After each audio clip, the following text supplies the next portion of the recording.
Meus irmãos, boa noite, então, a paz do Senhor Jesus. Estamos aqui hoje dando mais um passo, não é? Nos nossos estudos, caminhando aí pelo Pentateuco, ainda no livro do Gênesis, e hoje é bem provável que a gente finalize, né? Vamos tentar aí finalizar o livro do Gênesis, para a semana que vem nós já entrarmos aí então no Êxodo, né? Então, hoje nós vamos dar continuidade naquilo que nós vimos na aula passada e queria ver com os irmãos já aí na apostila. Nós vamos iniciar hoje a aula na 158, né? Ó, na página 158, nós vamos falar sobre teologia histórica. Amém? Teologia histórica. Eu vou ler aqui essa primeira parte e depois a gente conversa um pouco sobre isso. Vamos lá na apostila, para ficar aí mais dinâmico, a gente conseguir aí falar um pouco. Então, a teologia histórica, ela pressupõe a narrativa do livro e em Gênesis destaca-se a civilização, o evangelho, a expressão das nações e o período patriarcal. A civilização caracterizada e capacitada do homem no cumprimento do mandamento social e cultural, mesmo afetado com a queda do homem, né? Descrito lá em Gênesis capítulo 4. O mandato cultural é bem observado não só em Abel, que era pastor, e em Caim, que foi agricultor e construtor de uma cidade, mas na sua descendência. Jubal, fabricante de instrumentos musicais, Tubalcaim, fabricante de ferramentas, o avanço do conhecimento foi usado não apenas para o benefício do próprio ser humano, como também proporcionou a degradação do entendimento, possibilitando o povo agir conforme os impulsos e sem sentir senso de culpa. A exemplo, né, de Lameque, que se estendeu aos tempos de Noé. O evangelho do reino de Deus é conhecido no aconselhamento de Deus em Caim, como também nos capítulos 6 a 8, no contexto de Noé. A partir daí, temos o surgimento de uma nova etapa da humanidade, com a expansão do conhecimento e, consequentemente, a degradação do entendimento, o que possibilitou a elaboração da Torre de Babel, abrindo espaço para o humanismo coisificado, promovendo o relativismo e a autoexaltação humana. Quando Moisés narra a história patriarcal, tem o interesse de mostrar a importância que Deus dá à sua essência, ou seja, a imutabilidade divina e a aliança da criação. Moisés se refere a Sem segundo a sua linhagem de Terá, chegando a Abraão, onde temos evidência clara da soberania de Deus, da presença e providência de Deus. Paralelo a isso, encontramos os atributos de Deus como bondade, justiça, graça, misericórdia, fidelidade e santidade. Em todos esses aspectos do ser de Deus, temos, a partir de Abraão, o reinado explícito de Deus. Com Isaac, temos um ser representante do próprio Deus, um agente que foi cumprir a aliança, diferente de Jacó, que o princípio revela o poder transformador e o impacto da graça na vida participante do reino. Por fim, a história de Gênesis tem como ponto central o cumprimento histórico da aliança da criação, ou seja, todo o processo histórico apontava para o governo de Deus na terra por meio dos seus agentes, como foi o caso de Judá e José. Então, nós estamos vendo aqui, irmãos, né, sobre essa teologia histórica do livro do Gênesis, e sempre que a gente vai discorrendo aqui por essas informações dadas aí na apostila, fica mais claro, né? Mais fácil de nós entendermos, é, dado aquela primeira informação que eu trouxe aos irmãos na primeira aula do Pentateuco, né? Quando eu falei ali do contexto histórico, sobre tudo que estava acontecendo, né? E qual era a perspectiva da visão mosaica ali sobre essas escritas e qual também era a preocupação de Deus. Então, quando nós vamos ver aqui, né, já estamos aí praticamente partindo para finalizar o livro do Gênesis, nós vamos vendo que faz muito sentido nós sabermos tudo aquilo, né, que nós vimos na primeira aula sobre como era a humanidade, como que eles estavam vivendo, sob um julgo já de pecado, sobre uma tensão espiritual muito forte, né? Aonde já tinha ali muitos deuses. Então, quando a gente vê aqui a narrativa do Gênesis, lembrando que foi escrito, né, lá nos 40 anos que Moisés estava nas terras de Midian, isso está relatado no livro do Êxodo, né? Então foi nesse período que se deu início à escrita do Pentateuco. Então, a história da raça humana, né, vamos dizer assim, a história do ser humano, ela já vinha por muitos anos, né? Então, Deus traz, né, essa revelação a Moisés no início, para trazer a informação do início de todas as coisas. Então, o Gênesis tem um propósito, né? Tem o propósito de deixar claro que Deus criou o mundo, que Deus criou os homens, que Deus é criador de todo o universo, não é? Como a gente viu aqui em algumas aulas anteriores, aquela palavra, né, de Gênesis 1, né? Bereshit bara Elohim, né? No princípio criou Deus. Então, um dos propósitos de Gênesis é esse: mostrar o Criador. Por que isso? Porque já tinha muito paganismo, já tinha muitas religiões aí, muitas pessoas perdidas nas religiões de deuses criados por homens. Então, a perspectiva de Gênesis é mostrar, um dos primeiros aspectos de Gênesis é mostrar o Criador, o Deus Criador. Então, essa palavra Gênesis, né, que significa início, né, de todas as coisas, ou genealogia, né, a gente vai ver então que um dos propósitos era esse.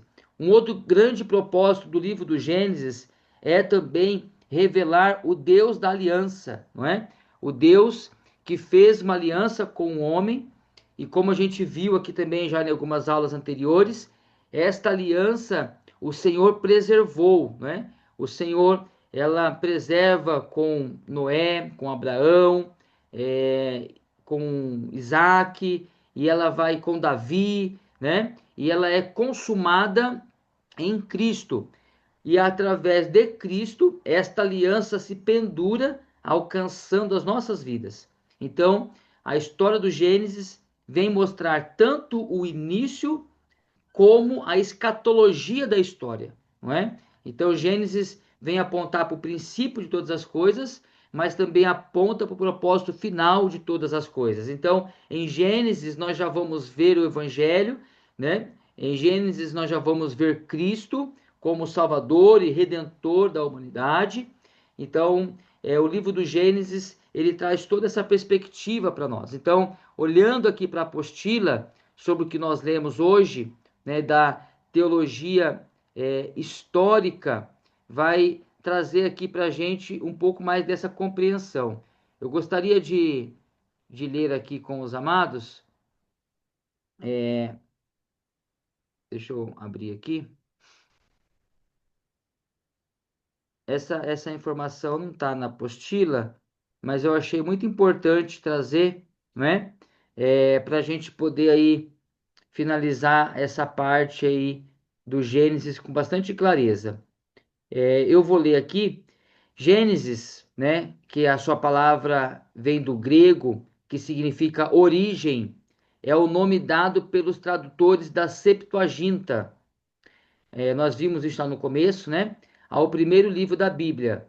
Na Bíblia hebraica, por exemplo, o livro do Gênesis está nesta mesma ordem, sendo o primeiro, coisa que não acontece com os demais livros, né? Como a gente já viu isso. Gênesis possui uma extensão, isso aqui é muito legal, ó.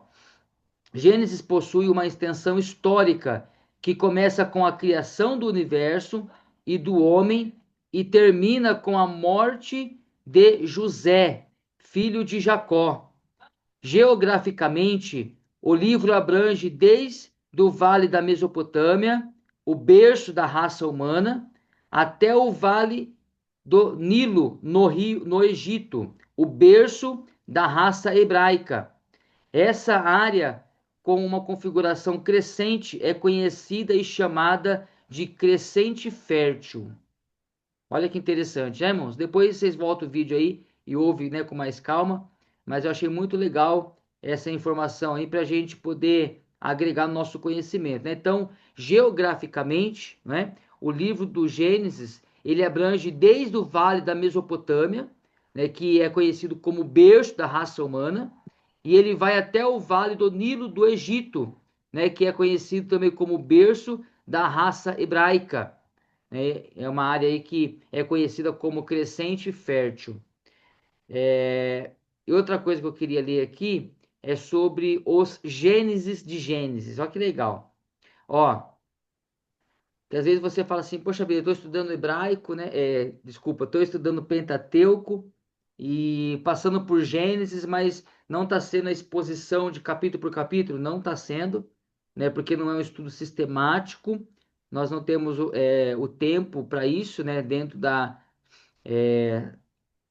grade oferecida nesse curso, mas eu achei legal a gente poder aqui não olhar, né, capítulo por capítulo, destrinchando ele, fazendo aí toda a exposição, mas esse resumo que eu vou dar aqui é muito interessante.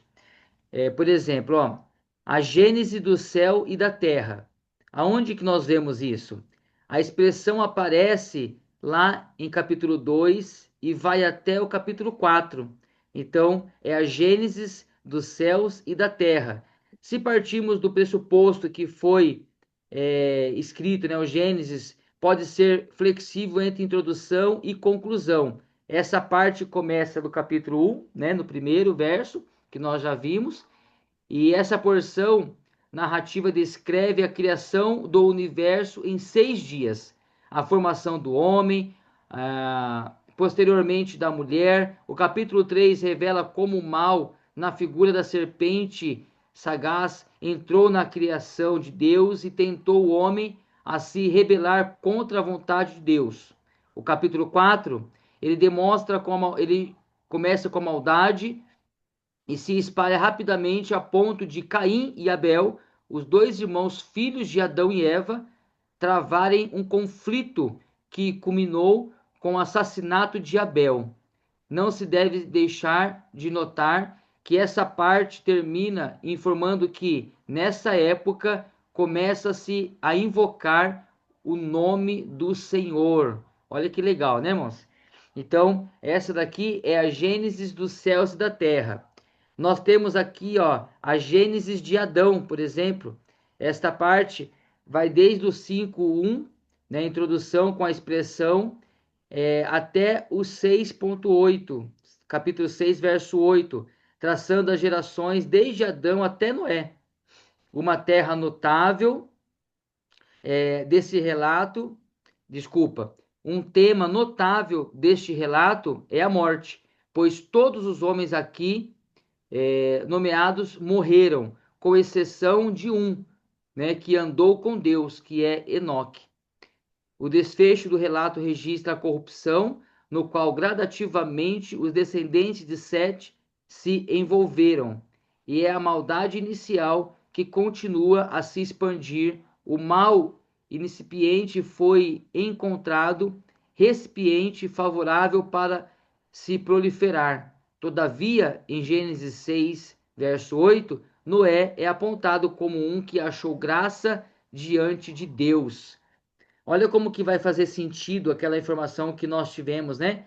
Lá no começo dessa matéria aqui. Amém? Quando fala de Nimrod, os irmãos lembram, né? Que deu início lá a toda a apostasia.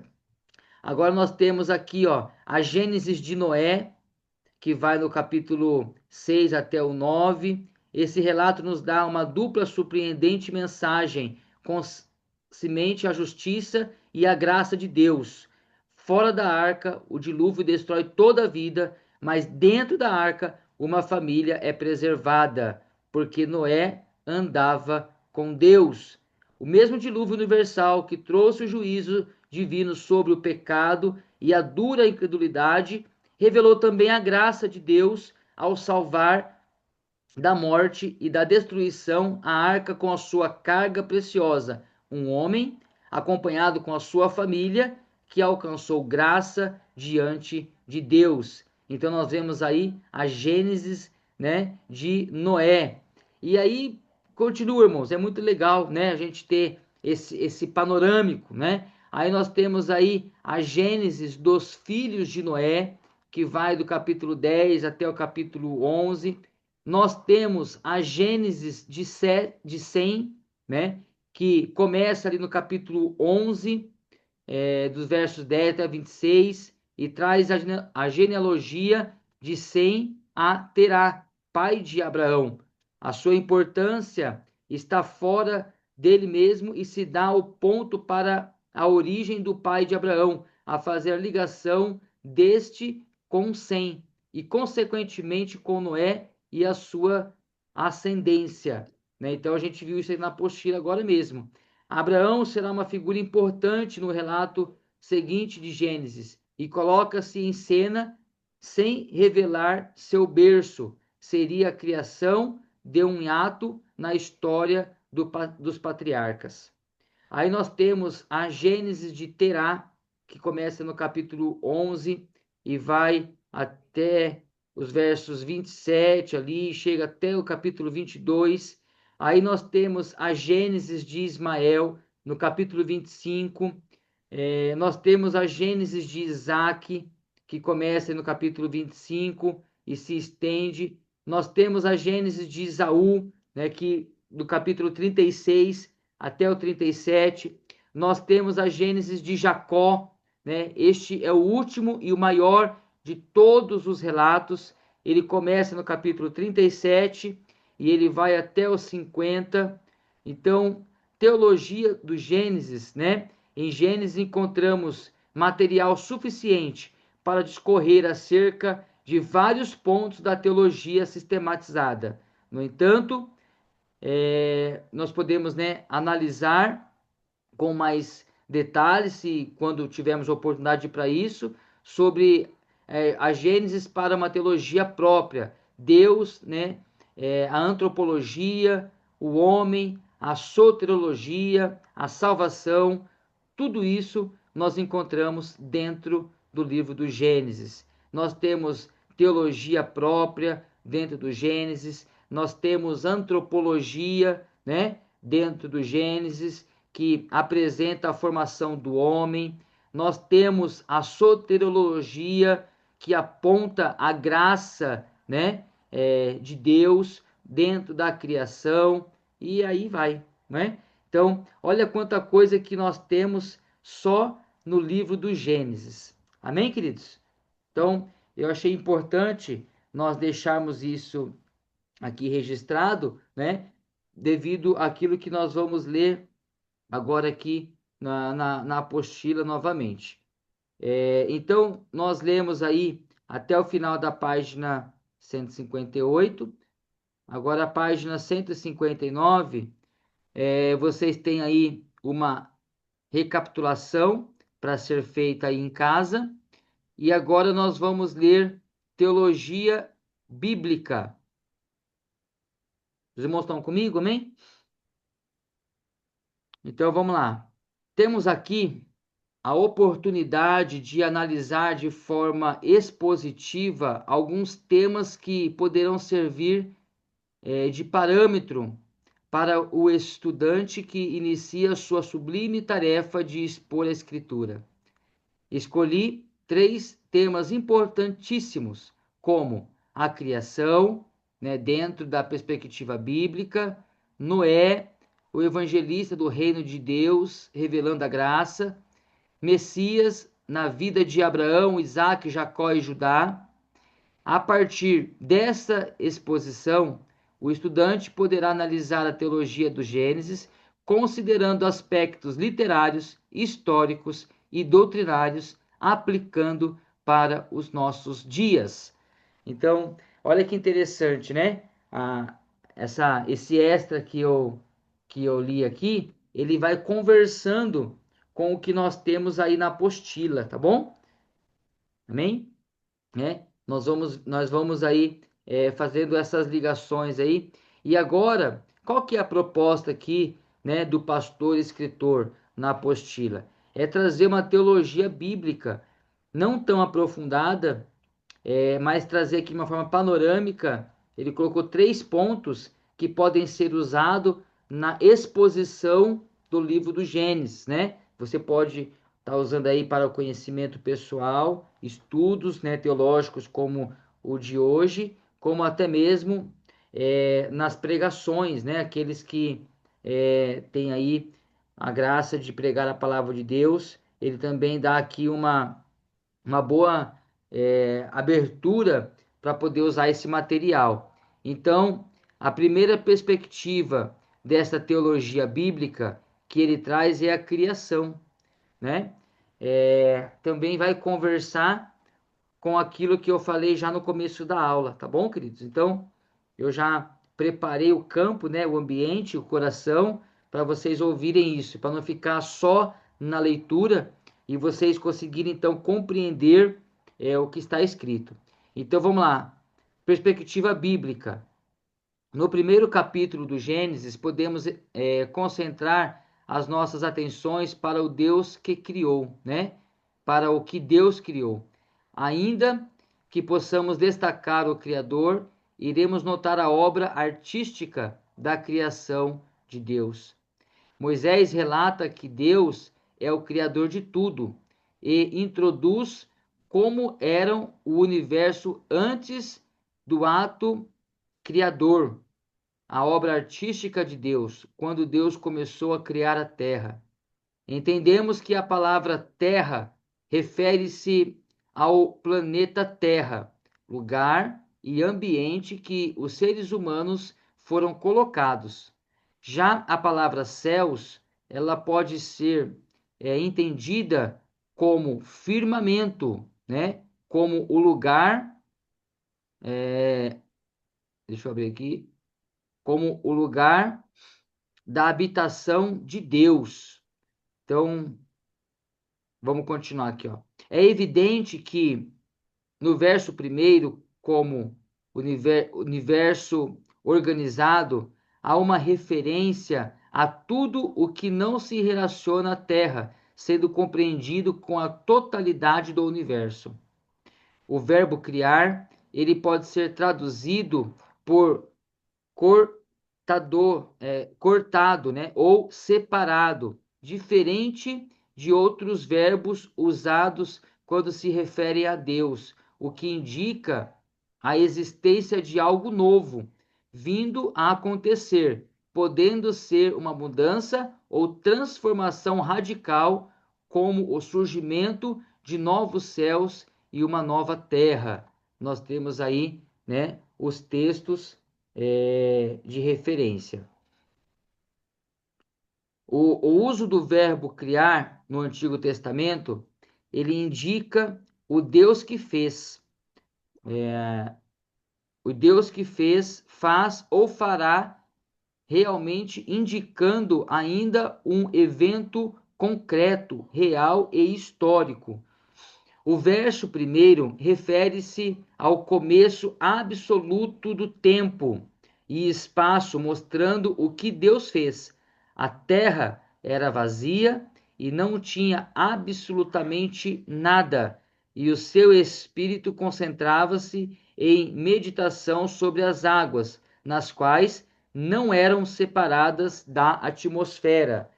Então aqui ele vem trazendo, né, irmãos, toda uma teologia da criação, né? Eu preciso parar aqui para a gente entender algo, né? Ou, ou melhor, nós relembrarmos, né? Para não ficar muita ponta solta aí. É necessário, toda vez que nós olharmos para um estudo desse e temos essa informação, nós enxergarmos aquela perspectiva desde o início que nós já estamos tendo do estudo teológico. Primeiro, a Bíblia é inspirada por Deus, né? A Bíblia 100% inspirada por Deus. Então, quando nós olhamos para a Bíblia nessa perspectiva de inspirada por Deus e suficiente, nós não abrimos margem para indagações e discussões sobre ciência e tantas outras coisas, ok? Então, quando se fala de criação, é necessário nós sabermos e entendermos isso, que nós estamos olhando uma perspectiva de um Deus criador e a sua palavra que nos informa isso, ela é inspirada pelo Espírito de Deus e ela é inerrante, né? Não há erros na palavra de Deus. Então, não tem erro de, é porque foi na tradução que errou, não é bem isso que queria dizer. Não, a Bíblia diz exatamente aquilo que ela quer que saibamos, ok? Então, é necessário entender isso na teologia da criação. É necessário nós entendermos na teologia da criação que, né, Bereshit, Bará, no início, né, criou Deus. Era um escrito que Moisés traz para aquele povo hebreu que só queria saber o Criador, quem era, né? Então, é diferente como nós vamos ver, por exemplo, lá na frente nos evangelhos, que traz alguns detalhes, porque o povo que estava sendo informado daquilo, a informação que ia alcançar aquele povo, exigia alguns detalhes. Então, por que que a Bíblia não traz aqui detalhes sobre a criação? Porque o que tem é suficiente para nós crermos em Deus e saber que Ele é o Criador de todas as coisas, não é? E porque também Moisés escreve não pensando em mim, né? Não pensando em você.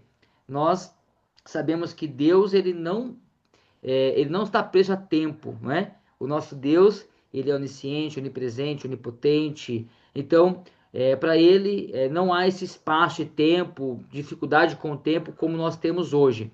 Mas Moisés e tantos outros escritores da Bíblia escreveu olhando para o povo a qual ele estava escrevendo, não é? Então, por isso que é necessário nós fazermos uma hermenêutica, né? Em algum momento fazemos uma exegese do texto para entender todo o contexto na aplicação naquela época e na aplicação para nós nos dias de hoje. Tá bom, queridos? Amém? Então, é necessário a gente entender isso, né? Sobre essa teologia da criação, que a terra estava sem forma, vazia, o Espírito de Deus, né, pairava sobre a face das águas, e nesse momento, então, não havia ainda a divisão, não havia todos os firmamentos da terra, e o Senhor, então, ele começa a criação, dada a informação para nós no livro do Gênesis. Na apostila está escrito aí, ó, necessitamos compreender não, no parágrafo de cima, né? A condição da Terra, ou seja, o mundo visível, quando veio a existir no começo, é descrito como um termo vazio, usado também em Deuteronômio 32:10, descrevendo o deserto.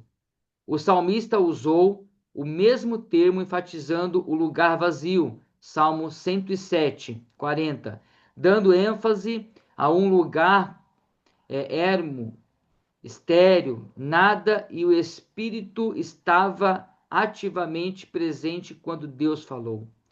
Necessitamos compreender que esse vazio não se refere a caos, tá bom? Então grifa na sua apostila isso, né? Grava isso daí porque é muito importante. Esse vazio não está relacionado a caos, tá bom? como, por exemplo, né, como se vê o mal já existisse presente, o que pode gerar, consequentemente, consequências terríveis, né? Como a ideia das forças espirituais do bem e do mal já atuantes na ocasião, onde o bem vence com a criação do mundo, e dessa forma o ato de trazer a existência, criar, pode estar relacionado com o libertar, o que pode comprometer a teologia do Antigo Testamento. Então, é necessário entendermos isso, né? Que esse vazio não se refere a caos, né? É um vazio de vazio, sem coisas ainda no lugar, né? Sem estabelecimento ainda das suas coisas no devido lugar. Durante 7 dias, temos uma descrição dos feitos de Deus, podendo notar a obra magnífica e perfeita de todos os tempos. Aí nós temos uma tabelinha, né? Do primeiro dia, o segundo ato, do segundo dia, o terceiro ato, do terceiro dia, do quarto ato, e assim por diante, né? Até nós chegarmos aí no sétimo dia e 11 atos que Deus fez. Analisando os 11 atos de Deus em 7 dias, vem em mente a autoindependência de Deus, onde fomos informados que o céu, né, as extensões de água e terra foram feitos e cada um destes tornou-se o lar de vários tipos de vida. Versos 1, 31 e 20 e versos 2, 1, revela que Deus realmente agiu e revelou que estava muitíssimo satisfeito com o que tinha surgido por meio da sua palavra e o Espírito Criador. O primeiro ato de Deus foi o começo absoluto do tempo, fora dos limites de um dia. A partir daí, temos a execução do período de tempos referente a dias e semanas. Página 161. O credo doutrinário, em forma de narrativa poética, é notada com termos e frases como houve tarde, manhã, né? Viu Deus, houve e houve também tarde e manhã, declarando a criação de tudo o que existia por meio da ação da palavra e Espírito de Deus, partindo da ação voluntária de Deus Criador. A criação revela a sua soberania, poder, onisciência e cuidado com o homem. Ficam para a discussão algumas perguntas. O relato de Gênesis 1 é real ou não? O termo céu refere-se à morada de Deus, habitação dos salvos, ou à criação antes da queda do homem no Éden? São textos aqui para a gente, né, pensarmos. O relato de Gênesis 2, do 4 ao 25, é um segundo relato da criação. Então, são alguns pontos aí, né, para vocês refletirem sobre esta criação, um ato de Deus. Queridos, nós vamos finalizar aqui essa primeira parte, porque o vídeo já vai derrubar, e logo em seguida eu já inicio um novo link aí para nós darmos continuidade. Amém?